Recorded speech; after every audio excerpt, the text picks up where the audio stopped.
and welcome back to the A Taste of Danish YouTube channel. My name is Liam, and in this video I'm gonna give you 5 brand new ways to learn Danish vocabulary quickly.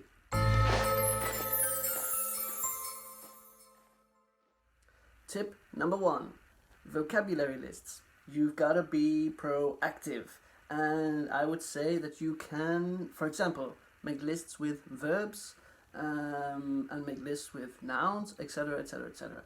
And this is very good because by starting with this is going to lead us into our next. So first, start with making some lists. Put all the verbs together that conjugate a certain way. Categorize the nouns, for example, all the things in the kitchen, all the transport, all the things related to Christmas, and so on and so on and so on. Doesn't matter if it's on a computer or a piece of paper, it's not important. You just make the list and you're writing it, you're getting it into your head. Use Google Translate, use whatever you need to use. When you have made those lists, then it's time to get creative. Tip number 2, make flashcards. Wait, let me get mine. Okay, so here are my flashcards. There's nothing special about them. They are super authentic and with some really crappy drawings that I have personally made. And on the back, I've written the word. So it's really easy. It doesn't have to be something spectacular. You can take some scrap paper that you have lying around and just use the paper. If you take care of the paper, it will work. So for example here we have un cuchillo, or cuchillo, depends where you're from. What is this in Danish? En kniv. En kniv. En kniv. So every day I wake up, I go through my cards, and every day I add some new ones, and I'm mixing all the vocabulary here. Don't have to keep them separated. You can if you want, but I like to, after I've made the lists separated, then start to mix them, and it's working really, really well. It's really great. Okay, so then another thing you can do with your lists is to use sticky notes, a memo pad. Or again, if you don't have these, just use any piece of scrap paper with a bit of tape and write your words on them and stick them around your room or on your door. I personally have focused on verbs. Let me show you. Come with me. Okay, so here you can see on my door that I have some verbs, and I've put them in 3 categories, the different endings that they have in Spanish, and I've conjugated present tense and past tense. That's it. Super simple. And like every day I go out of my door, so there's really no excuse. Every day I read every single note, and it works.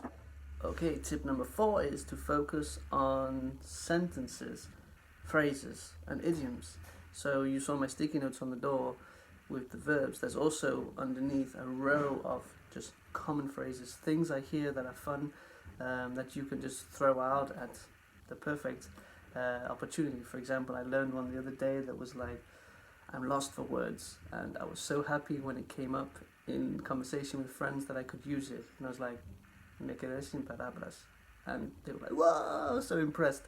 A good one in Danish: når man taler om solen, skinner den. Når man taler om solen, skinner den.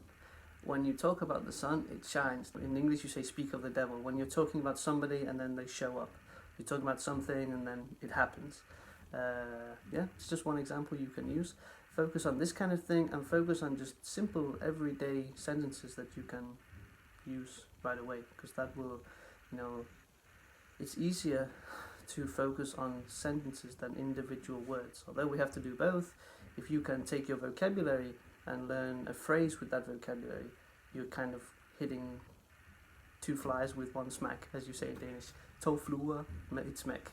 Last one, number 5, is to play some games. A good one that I like to use in my classes is hangman. I'm sure that you notice when you get all the lines in the word, and of course you need a partner for this game, so you need somebody that maybe knows the language, or you can just give them a list of words and they can choose the words. One thing that's good with hangman is that you're learning the letters. That's one thing, because you have to guess a letter each time. Is there an L? Der et P? Der et O? And so on. And it really helps to cement the words in your mind, because you can get really frustrated when you don't know the answer. What is the answer? And when you finally get it, you're like, okay, I'm never forgetting that word. Another thing you could do is create crosswords or word searches, and these are things you're making for yourself. You know, you're making a crossword out of all the words that you have, putting them in a table, and maybe you can give it to somebody else to complete it, but you have created it and you've used those words, and it's just another way to cement them in your mind. Cool. Well, that was my 5 tips for building vocabulary. Hope you liked it. See you in the next video. Be safe.